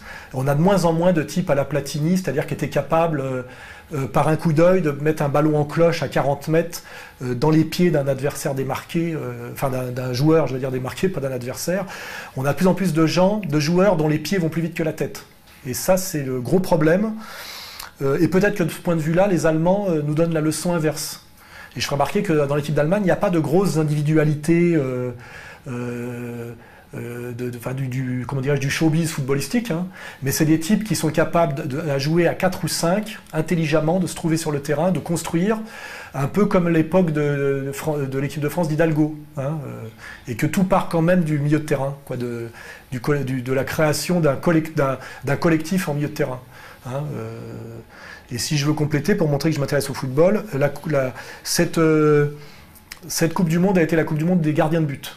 C'est une évidence. Les grands joueurs, ça a été le collectif allemand quand il a réussi à régler le problème de l'adversaire, ce qui n'est plus le cas de l'Espagne, qui est arrivée à la limite effectivement de ce jeu de papas à la barcelonaise, mais sans réel physique derrière. La solution a été trouvée. C'est aussi la dialectique du sport, hein. Les équipes adverses trouvent les solutions. Il y a des trucs, des stratégies gagnantes qui marchent 4-5 ans, et puis au bout d'un moment, les adversaires décortiquent et trouvent la solution. Donc les grands joueurs de cette Coupe du Monde sont les gardiens de but. Eux, il est très très difficile aujourd'hui de marquer des buts à un gardien en face à face ou par un tir. Et ça m'a amené une réflexion que je vous fais partager. Le rugby fait évoluer régulièrement les règles du rugby pour que le spectacle du rugby progresse. Je pense qu'aujourd'hui, on a vu énormément de tirs sur les barres transversales et sur les poteaux. Et il est de plus en plus dur aujourd'hui de mettre des buts, ce qui est un peu chiant. Il y a beaucoup de matchs qui finissent par 0-0. Et si on réfléchit bien, la taille des cages, hein, n'a pas évolué depuis, je ne suis pas un spécialiste, mais depuis au moins 70 ans, j'en sais rien, ou un siècle. Or, depuis, les morphologies des gardiens, ils sont de plus en plus grands, ils sautent de plus en plus haut, ils bondissent de plus en plus loin. Je pense qu'on devrait, pour le spectacle du football, agrandir les cages en hauteur et en largeur, pour qu'il y ait à nouveau des buts. Voilà, ça serait tout à fait logique par rapport à la progression de ce sport, puisque finalement, puisque les joueurs progressent les gardiens progressent en taille et en capacité d'explosivité physique, finalement ça veut dire que en proportion les cages rétrécissent, elles n'arrêtent pas de rétrécir. Donc il faudrait les agrandir. Je pense que ça serait une proposition à faire à la FIFA, agrandissons les cages de 50 cm à gauche, à droite et en hauteur, et là peut-être qu'on verra à nouveau des coups francs qui peuvent rentrer malgré le mur, parce qu'aujourd'hui, passer au-dessus du mur et que le ballon rentre, il faut mettre des effets incroyables sur les balles. On a vu très très peu de coups francs cadrés ce coup-ci. Et quand ils étaient cadrés, en général, le gardien avait très peu de problèmes. Donc c'est du spectacle en moins. Et on a vu un festival de gardiens, mais on a vu beaucoup de matchs qui terminent par 0-0 et des matchs qui terminent au tir au but en demi, en quart de finale. À mon avis, c'est à terme la mort du football, hein. C'est le football qui est en danger, hein. C'est comme les combats de boxe où les mecs passent les 3/4 du combat accrochés. C'est dangereux à terme. Donc il faudrait se poser cette question-là. Et puis, ouais, sans doute, effectivement, revenir à des joueurs stratèges. On en manque terriblement, hein. Je regarde aujourd'hui. Et en France, on n'en a pas. Enfin, on a Valbuena qui a un petit peu ce rôle-là, qui n'était pas du tout d'ailleurs le rôle pour moi d'un Ribéry. Ribéry n'est pas un créateur de jeux collectifs. Et c'est pour ça que, malgré ses qualités individuelles, quand il joue pour l'équipe de France, ça ne donne pas beaucoup de résultats, hein. Dans le dispositif du Bayern, sans doute plus, mais il faudrait réfléchir à pourquoi il est efficace au Bayern et pas efficace en équipe de France. Voilà. Donc, toutes ces réflexions-là, Aussi, qu'est-ce que je peux dire? Il n'y a plus d'écart entre les grandes équipes et les petites équipes. On voit que toutes les grandes équipes peuvent être mises en danger sur un match et que l'écart s'est réduit. Bon, ça, c'est l'effet aussi de la mondialisation du marché du footballeur, parce que finalement, les joueurs africains comme les joueurs brésiliens jouent dans les meilleures équipes et finalement, ils sont capables de... Il y a un nivellement du niveau technique. L'époque où les Brésiliens, on disait d'un grand technicien qu'il était un Brésilien, c'est fini. Les Brésiliens sont techniquement inférieurs aujourd'hui aux joueurs européens. C'est d'ailleurs le drame du Brésil actuel. Il y a un nivellement et il n'y a plus de petites équipes. Comment dirais-je, les Algériens auraient pu sortir l'Allemagne. C'est peut-être d'ailleurs ceux qui les ont le plus durement accrochés. Aujourd'hui, il n'y a plus de grandes et de petites équipes. Toutes les grandes équipes comme les petites équipes peuvent gagner ou perdre sur un match. Ce qui est un peu bizarre d'ailleurs, c'est-à-dire qu'on n'a jamais, même l'Allemagne n'a pas fait que des grands matchs. On a toujours à un moment donné une grande équipe qui passe complètement au travers. Je vois d'ailleurs la Hollande qui promettait beaucoup et passait totalement au travers contre l'Argentine. On n'a rien vu. C'est donc très inégal. C'est un peu comme si un boxeur avait le niveau mondial, un combat sur deux. Puis ça pose des problèmes, cette inconstance. Et moi, j'attends à un moment donné... j'espère la victoire de l'Allemagne, parce que je trouve qu'elle est méritée. C'est votre pronostic? L'Allemagne mérite de gagner, beaucoup plus que l'Argentine, qui survit match après match uniquement par des petits coups de génie de Messi, et qui, quand Messi est bien bloqué, on a vu contre la Hollande, les Hollandais n'ont pas fait grand-chose, mais l'Argentine n'a rien fait parce que Messi n'a rien pu faire, et ils ont gagné au tir au but. On sait bien que c'est pas une victoire, la victoire au tir au but. Donc sur le mondial complet, les Allemands méritent largement de gagner parce qu'ils ont produit le plus beau football, avec quelques matchs moins bons, mais ils ont produit le plus beau football de tout le mondial. Voilà. Et en plus avec des joueurs qui ne sont pas des vedettes, qui ne sont pas des stars, qui se passent le ballon. Quand on a vu contre le Brésil, qui était très beau, c'est que il y avait 3 passes avant de mettre le but. C'était du travail collectif, avec une vision collective, et je crois qu'il n'y a rien de plus beau que... le but claqué magique, comme on a vu certains buts marqués, c'est très beau, mais ça fait pas une constance de domination pour une équipe. Parce que ça pourrait pas exister 2 fois. Il y a eu un but génial marqué par l'équipe des États-Unis par un mec qui venait de rentrer. Le mec, ce truc-là, il peut le faire qu'une fois. Mais par contre, la construction de jeu des Allemands et la manière dont, à un moment donné, ils mettent 3 ou 4 buts aux Brésiliens, ça... c'est basé sur du travail collectif, de la vision collective, etc. Donc je suis pour la victoire de l'Allemagne pour cette raison-là, pour que le meilleur gagne.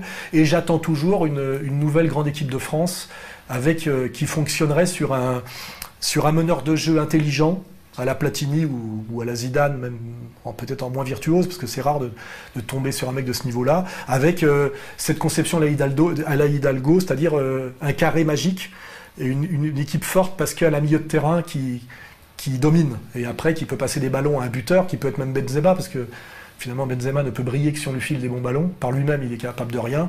Et quant à la défense, c'est ce qu'on a peut-être de meilleur, parce qu'on a des gros mecs balèzes maintenant, ce qu'on n'avait pas peut-être à l'époque, à la fin des années 70, mais voilà, on a peut-être trop de balèzes aujourd'hui, et moins de stratèges. Alors, pour revenir sur de la politique, il y a beaucoup de gens qui nous demandent quelles sont vos relations avec François Asselineau. Que pensez-vous de l'homme et de son parti? Mes relations avec François Asselineau, j'en ai pas, je le connais pas, je l'ai jamais rencontré. J'ai toujours relayé ses vidéos de conférences, notamment sur l'Union européenne, sur la France, parce que je le trouve très bon sur sa lecture de l'histoire de France, qui n'est pas du tout celle de Zemmour dans Mélancolie française, où Zemmour prétendait que la France était l'héritière de l'Empire romain, ce qui est entièrement faux. Moi, je pense que là-dessus, la vision de Bainville est beaucoup plus juste. Et la vision de Bainville est beaucoup plus proche de celle d'Asselineau, enfin plutôt l'inverse. Asselineau est dans la ligne de Bainville qui est la mienne. Donc moi je relaie le travail d'Asselineau, mais je suis certain, par mes constats et par mon intuition, qu'Asselineau n'est pas un homme politique. Il n'a aucun avenir politique, c'est clair pour moi. Il n'a pas le charisme, il n'a pas le courage, il n'a pas la capacité de rassemblement, et il n'a aucun avenir politique, c'est-à-dire que il lui faudrait 40 ans pour arriver à faire un mouvement politique qui pèse. Dans 40 ans, il sera mort et on sera tous morts. Voilà. Donc je trouve aussi par ailleurs suspect qu'il consacre autant d'énergie à attaquer le Front National systématiquement, ce qui me laisse penser que c'est quand même un type du système, que ce soit par trouille ou par soumission froide, parce qu'effectivement, le marqueur, c'est le type qui attaque le Front National systématiquement. Hein. Vous me direz, moi je l'attaque un peu, mais je l'attaque pour aider le Front National à incarner mieux la possibilité de comment dirais-je, de la reconquête. Hein, voilà, c'est une critique positive. Lui, on voit bien qu'il essaye de ne pas être diabolisé par le système en attaquant, comme les autres, le Front National systématiquement et caricaturalement. Et ce que je fais remarquer pour disqualifier sa critique, c'est que prétendre que le Front National serait une création de la CIA parce que le Le Pen des années 70 a touché du pognon de la secte Moon, il en a touché des Irakiens, il en a touché de partout où il a pu. Et c'est avec, d'ailleurs, avec une indépendance constante. Je rappelle qu'Asselineau vient de chez Pasqua, qui est l'Atlantiste en chef, et que quand on a compris le dernier, ce que c'était que l'Empire, et quand on a servi l'Empire jusqu'à il y a très peu, on n'a pas de leçon donnée à un type comme Jean-Marie Le Pen. Ni même d'ailleurs Marine Le Pen. Donc je dis, je trouve très suspecte la virulence d'Asselineau contre le Front National, et je dis à ceux qui ne comprennent pas que Asselineau n'a pas l'histoire, n'a pas la légitimité pour cracher sur le Front National comme mouvement du système et contrôlé par le système. Voilà. Je rappellerai la fiche d'Asselineau qui à l'époque était supplétif de Tibéri pour le RPR à l'époque, je crois. Quoi. Voilà. Et donc qu'Asselineau fasse ce qu'il sait faire, c'est-à-dire des conférences pour éveiller les consciences sur le drame de lui, enfin je sais pas comment on dit, la malfaisance de l'Union européenne, mais s'il était cohérent, et c'est la même chose que je dirais pour du Dupont-Aignan, à la limite, il rejoindrait, comment dirais-je, la coalition bleu-marine, comme l'a fait l'ancien journaliste de Reporters sans frontières, là, comment il s'appelle ? Ménard. Ouais, Robert Ménard, à la limite, il rejoindrait la coalition en gardant son quant à soi pour montrer qu'il est un patriote et qu'il veut aider le Front National à s'améliorer, puisque c'est quand on veut aider le combat national, on va vers le parti qui a le plus de chances d'y arriver. Et il n'y a pas photo, il n'y a pas deux partis, il y a le Front National et rien d'autre. Il y a un Front National qui est à 25% aux européennes, et Asselineau, il a fait combien aux européennes ? Il a fait 0, voilà, donc à un moment donné, et ce que je comprends pas, c'est les gens qui sont derrière Asselineau, qui généralement merdent sur les réseaux sociaux, ils n'ont aucune conscience et aucune intelligence politique pour ne pas comprendre ça, quoi. Je veux dire, ils peuvent trouver Asselineau sympathique, trouver qu'Asselineau est un bon critique du système, trouver qu'Asselineau pourrait apporter sa pierre à l'édifice, mais l'UPR n'a aucun avenir politique, voilà, pour moi c'est certain, et je me trompe rarement, hein, dans les grandes lignes, voilà. Donc je crois que j'ai tout dit là-dessus. Beaucoup de gens nous demandent si vous avez des projets immédiats pour la rentrée 2014. Des projets immédiats ? Ouais. Là, mon projet, ça serait de prendre des vacances, parce que je n'ai pas pris de vacances depuis 3 ans. Mon projet, c'est de continuer à développer égalité et réconciliation, parce qu'on n'a pas le choix, c'est comme le vélo. Si on grandit pas, on meurt. Je rappelle on est menacé de 460 000 € de condamnation. Et quand je dis on, c'est beaucoup moi. Hein.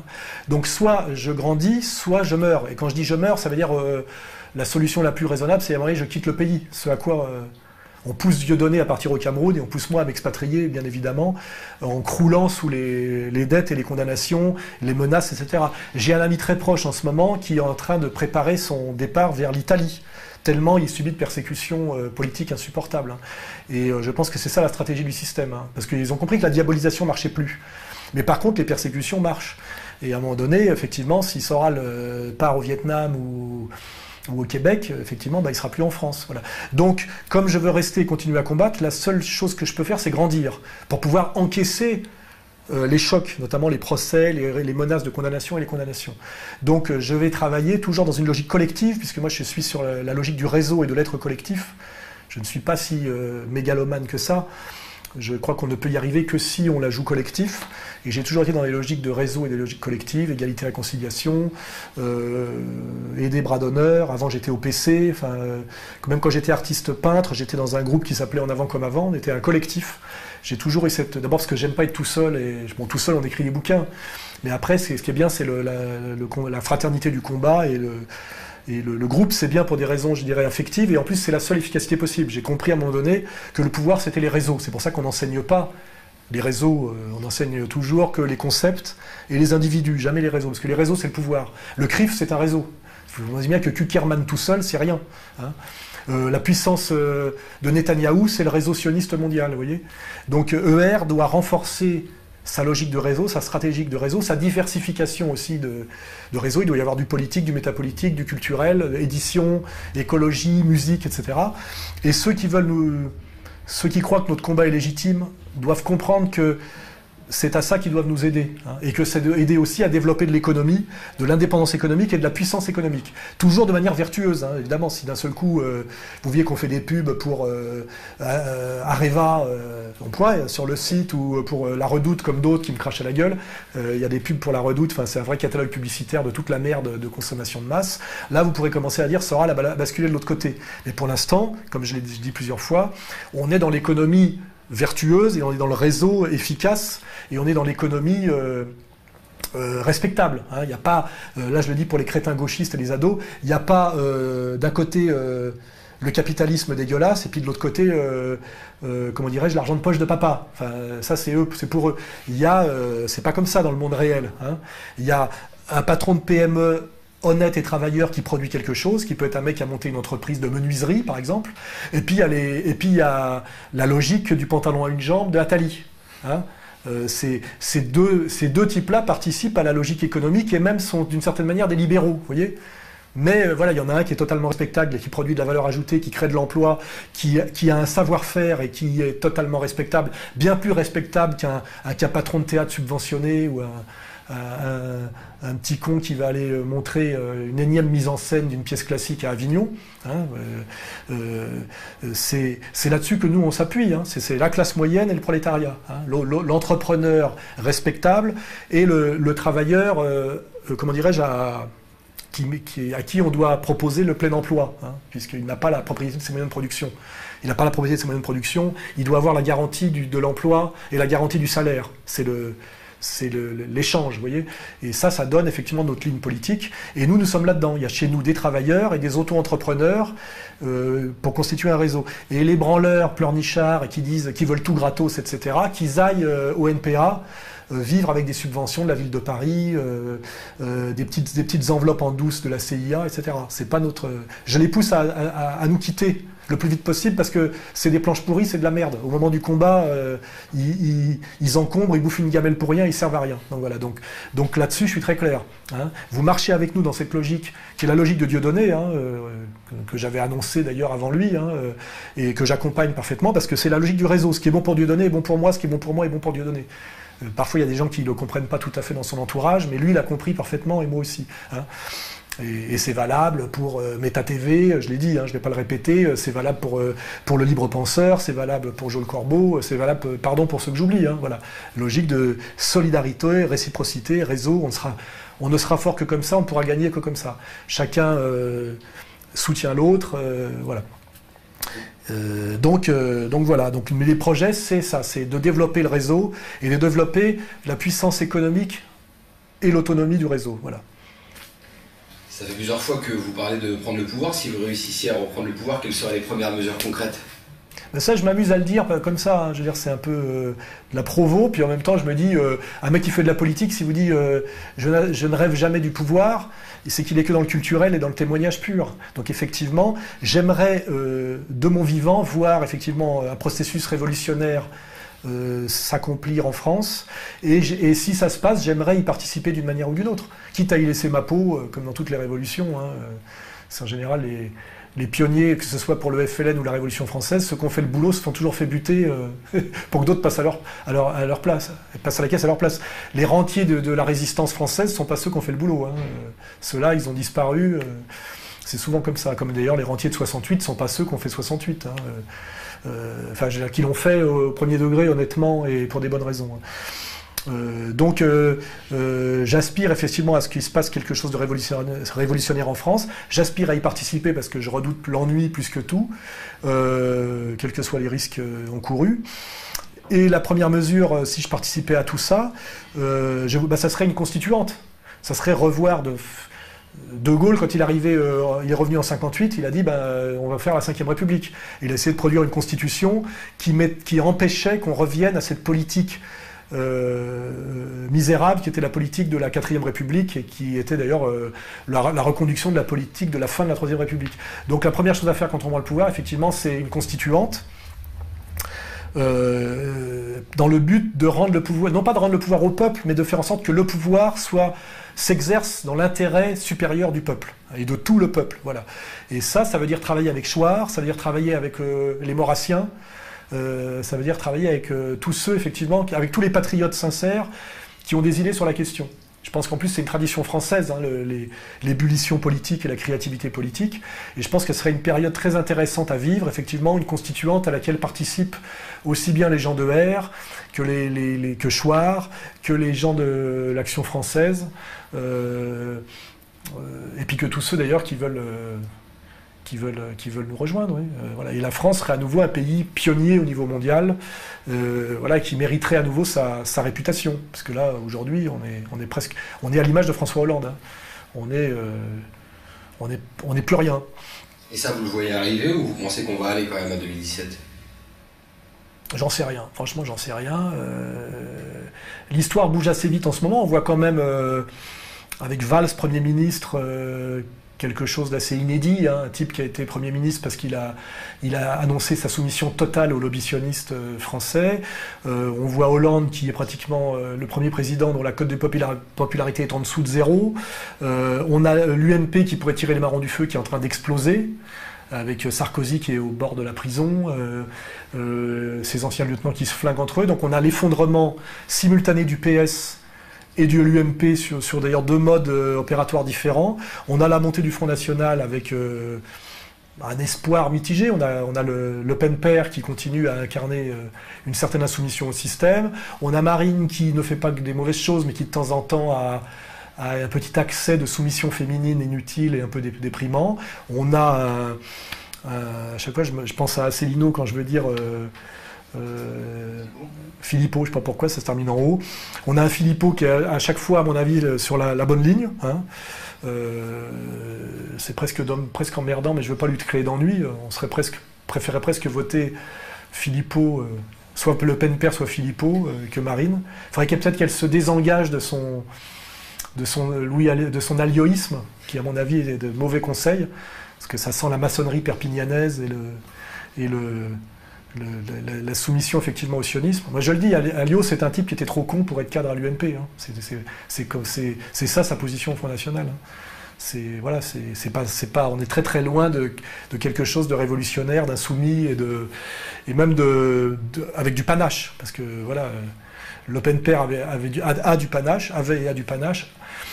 Philippot est très très pointu et très performant. Marine est un peu comme les équipes de football, elle est inégale. De temps en temps, elle fait un joli match, puis de temps en temps, on a droit à une sortie débile sur les musulmans, une sortie débile sur les juifs, qui montre qu'elle n'a pas tout à fait la culture. C'est pas Poutine, quoi, pour incarner effectivement quelqu'un qui pourrait demain être chef de l'État. Voilà. Mais elle est partie d'assez bas, elle travaille, elle est travailleuse. Peut-être qu'elle a encore combien de 2-3 ans pour s'améliorer. Voilà. Donc je ne sais pas. Je pense que de toute façon, on doit faire le boulot au jour le jour. On fait le boulot au jour le jour. Il est possible effectivement que l'avenir de la France ne passe pas par les urnes. Mais si elle doit passer par les urnes, bon bah moi je te dis, je suis honnête, hein, j'aspire à ce que le Front National se rapproche de plus en plus de ma ligne à moi, que j'estime être la bonne, et j'aspire aussi à ce que le Front National continue à monter. Et quand je suis énervé par Marine Le Pen, j'ai pas envie de voter Front National, mais quand je vois tous les journalistes et les politiques se jeter sur Philippot, j'ai à nouveau envie que le Front National monte. Donc je dis à ceux qui sont énervés parfois par les sorties de Marine Le Pen, regardez effectivement la manière dont le Front National est traité par les médias et ça vous réconcilie avec lui. C'est un peu ça. Hein, voilà. Et puis comparons. Gaza sera un bon marqueur. Regardons ce que va dire le Front National sur Gaza, le PS, l'UMP, etc., etc. Et regardons une fois de plus le parti politique qui se tiendra le moins mal sur la tragédie de Gaza. Beaucoup de personnes se demandent combien vous et Dieudonné pesez financièrement. On entend que Dieudonné serait millionnaire, l'êtes-vous aussi? J'ai mes droits d'auteur au quotidien et ma position d'actionnaire dans une société qui marche pas trop mal, qui est Contre-Culture. Voilà. Les sommes, les bénéfices de la société ont été sortis l'année dernière. Il y en a qui avaient montré que la société avait fait jouer à 65 000 € de bénéfices et que en tant qu'actionnaire, j'avais dû toucher, etc. Bon, je ne suis pas un SDF. Je suis salarié de la structure qui est en partie la mienne, en ce moment à 2 000 € par mois. Donc je vis bien. Hein. Voilà, je ne gagne pas que 2 000 € par mois, j'ai mes droits d'auteur, quelques avantages en nature. Dieudonné dira, lui, sa fortune, je pense qu'il est beaucoup plus riche que moi parce qu'il vient d'un milieu où il y a plus d'argent. Hein. Quand ils ont fait 3000 entrées au Zénith, à 35 €, c'est pas pareil que quand on vend des livres à 15 € sur lesquels on gagne 1,50 €. Il faut bien comprendre ce que c'est que quand vous vendez 80 000 exemplaires d'un livre, vous gagnez, je vais dire 80 000 €, voilà, sur 3 ans. Voilà. Donc je vis très bien. Je n'ai pas de gros besoins parce que dans mon engagement quotidien, j'ai pas le temps de dépenser de l'argent pour des vacances aux Seychelles. Je loue pas de bateau, je fais pas de ski, enfin rien qui coûte cher. J'ai des vêtements qui coûtent pas très cher, voilà. Donc je ne suis pas SDF, je ne suis pas misérable. Je vis correctement en sachant que demain tout peut s'arrêter. Je n'ai aucune marge de manœuvre. Je suis obligé de. J'ai pas de point retraite par exemple parce que j'ai pratiquement jamais été salarié, j'ai toujours été travailleur indépendant, etc. Donc je suis dans ma logique. Je rappelle que j'ai 56 ans cette année, donc j'ai pas à m'excuser de ne pas être totalement... je suis pas au SMIC, quoi, voilà. Mais effectivement, j'ai renoncé, ça je dois le dire, pour des raisons d'efficacité politique à mon patrimoine. Voilà, je regrette pas du tout d'ailleurs. Hein. C'est aussi pour éviter qu'on me le vole, hein, et qu'on spolie ma femme et mes enfants. Voilà, donc bon, j'ai répondu à peu près honnêtement là-dessus. Alors évidemment, certains petits jeunes un peu gauchistes trouvent que je suis encore trop riche et que pour être plus christique et plus admirable, je devrais être encore plus pauvre. Et puis d'autres qui sont plus dans la vie réelle se disent que pour les risques que je prends et le boulot que j'abats, finalement, je suis dans l'échelle des revenus... quelqu'un voilà, du bas de la classe moyenne, voilà. On va le dire comme ça. Merci pour vos réponses. Vous voulez nous présenter 2 ouvrages ? Ouais, parce qu'on arrive à la fin. Alors justement là, puisque on n'arrête pas on édite, il y a 2 bouquins que je voudrais vous conseiller pour les vacances. C'est justement, ça fait un lien avec Marine Le Pen, Grandeur de l'islam, d'un grand orientaliste français de la deuxième moitié du XXe siècle, qui s'appelle Gaston Viette, voilà. Alors c'est un livre que j'inciterais des gens du Front National à l'offrir à Marine Le Pen, parce que c'est pas sur le Coran ou sur l'islam, c'est sur la civilisation islamique. Donc c'est un récapitulatif historique de l'histoire de l'islam comme empire. Hein. Voilà, c'est le poids qu'a pesé le monde musulman dans l'histoire. Voilà. Alors ça va effectivement du monde pré-islamique aux années, je pense c'est aux années 60. C'est parce que le bouquin est écrit, il doit y avoir la date dessus. Il est écrit en 1961, voilà. Ça fait plus de 500 pages. Et pour pouvoir parler sérieusement du monde musulman, qui est une religion, mais aussi une culture et une histoire, un monde quoi, comme il y a le monde occidental, enfin le monde chrétien, voilà, le monde de l'Inde, le monde chinois, il y a le monde musulman. Pour pouvoir en parler sérieusement, pour en dire du bien, du mal, ce que vous voulez, je vous incite à lire Grandeur de l'islam de Gaston Viette, qui, comme vous dites, c'est Grandeur de l'islam, qui vous dit c'est pas n'importe quoi, voilà. Hein. On peut critiquer, mais c'est pas n'importe quoi l'islam, quoi. Ça commence en 700 après Jésus-Christ, ça continue aujourd'hui, ça a conquis des espaces immenses. C'est une épopée comparable à l'épopée grecque, à l'épopée romaine, voilà, une histoire impériale avec des hauts et des bas, mais un génie culturel, etc., etc. Et ça m'agace des fois d'entendre des gens réduire l'islam à leur agacement pour des racailles de banlieue qui ont redécouvert récemment les babouches, vous voyez. Et j'aimerais que notamment, par exemple Marine Le Pen, pour dire moins de bêtises et s'élever au niveau qui doit être le sien comme futur chef d'État, j'aimerais qu'elle lise ce livre pour, quelles que soient ses stratégies politiques, ne plus dire de bêtises sur un sujet qu'elle maîtrise très mal. Je pourrais aussi le conseiller d'ailleurs, accessoirement, à Éric Zemmour, qui me paraît très cultivé sur les tas de sujets, qui sur l'islam déconne à plein tube. Hein, et il connaît pas bien. Voilà.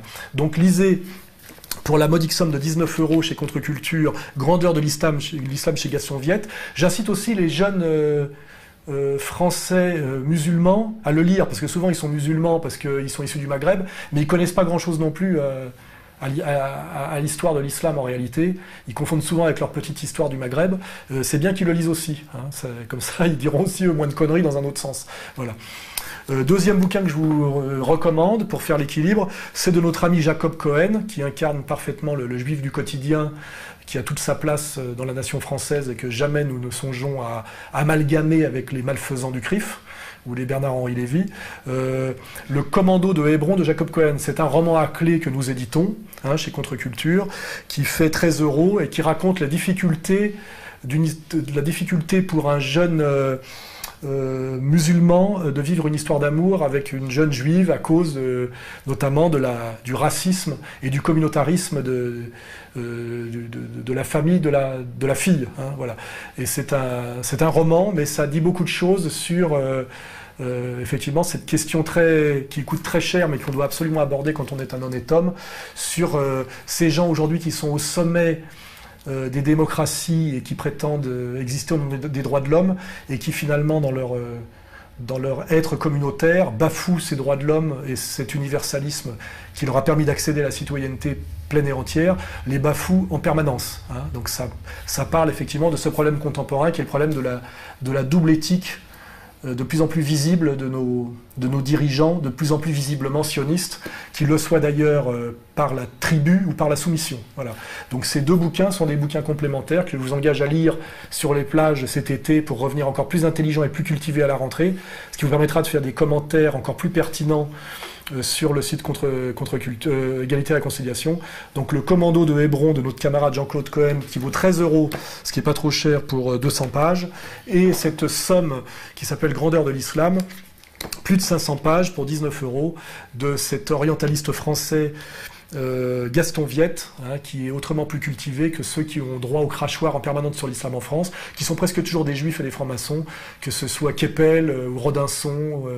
Voilà, lui me semble beaucoup plus légitime pour parler d'islam. Voilà. Il est mort, mais il a écrit ce bouquin magnifique. Sur ce, je vous salue et je vous dis à très bientôt. Et puis, je peux faire une dernière remarque ou on est au bout là ? Oui, donc on va tenter quelque chose, c'est que cette émission était en direct réservée aux membres d'Égalité et Réconciliation, et on va la mettre en vente dans quelques jours, quelques temps, au prix de 2 €. C'est pour voir effectivement si les gens qui consomment du Soral et de l'Égalité et Réconciliation gratuitement depuis des années ont la conscience morale et politique de participer un peu à un travail et à une prise de risque qui me coûte très cher. C'est-à-dire que chacune de mes vidéos est épluchée par les avocats du système et me valent des convocations chez les juges d'instruction et à la police. Je rappelle d'ailleurs que récemment, j'ai été obligé de me rendre à la convocation d'un juge d'instruction à la demande de Pierre Berger, parce qu'à force de ne pas me rendre à ces convocations, j'avais un mandat d'amener qui avait été émis contre moi, qui m'empêchait de quitter le territoire et où je risquais effectivement de revenir entre deux gendarmes. Voilà. Donc on fera payer 2 € pour la diffusion de cette vidéo. C'est simplement parce que pour voir si les gens sont prêts à participer, et il n'y a pas d'autre moyen, sauf quand on est militant, donc là c'est gratuit, participer au combat qu'on mène, puisqu'ils prétendent l'accompagner, autrement que comme consommateur, mais effectivement comme participant réel. Et pour ça, ça veut dire à un moment donné, pour accéder à cette vidéo, cotiser pour un montant de 2 €, qui est le prix, à peine le prix d'un café, je crois. Voilà. Et ça sera pour nous un test de voir combien de gens regardent les vidéos quand c'est gratuit, et combien de gens sont capables de mettre 2 € pour regarder cette vidéo, et admettre que les risques que je prends, que le travail que ça représente, que l'équipe qu'il y a autour, et notamment la gratuité du site Égalité et Réconciliation, représente quand même, mérite qu'on mette un petit peu la main à la poche. Et ça sera une note d'espoir ou pas, parce que si les gens ne sont que des purs consommateurs qui me regardent faire mon numéro, mais qui ne veulent absolument pas participer dès qu'on leur demande de participer au risque, c'est-à-dire de mettre un peu de pognon, ça sera mauvais signe. Donc ça va nous permettre, cette première mise en ligne payante, va nous permettre d'évaluer effectivement cette proportion de réel soutien et de consommateurs finalement peut-être plus éclairés que d'autres, mais qui dépasseront jamais le stade de consommateur, c'est-à-dire des gens qui regardent des gladiateurs et qui font juste comme ça et comme ça. Voilà. Donc c'est pour ça que ça sera payant. On l'assume totalement, et moi ce qui m'intéresse c'est de voir effectivement combien de gens accepteront de payer. Et ça sera un bon baromètre des soutiens réels qu'on a dans notre combat. Comme ça on pourra mesurer nos forces réelles, c'est important. On ne confond pas les spectateurs gratuits qui s'amusent à bouffer du Soral quand ça les amuse et à commenter de façon frivole, et ceux qui sont vraiment derrière nous. On va pouvoir les compter par cette mise en ligne payante dans quelques jours de cette vidéo qui pour l'instant est réservé aux militants. C'est ça la logique. Les militants militent, c'est gratuit, les autres consomment et prétendent nous accompagner et nous soutenir, et ben qui mettent une petite pièce de 2 €. Voilà, je finirai là-dessus. Merci à tous d'avoir bien compris mon message. Et au mois prochain. Et bonnes vacances. Merci.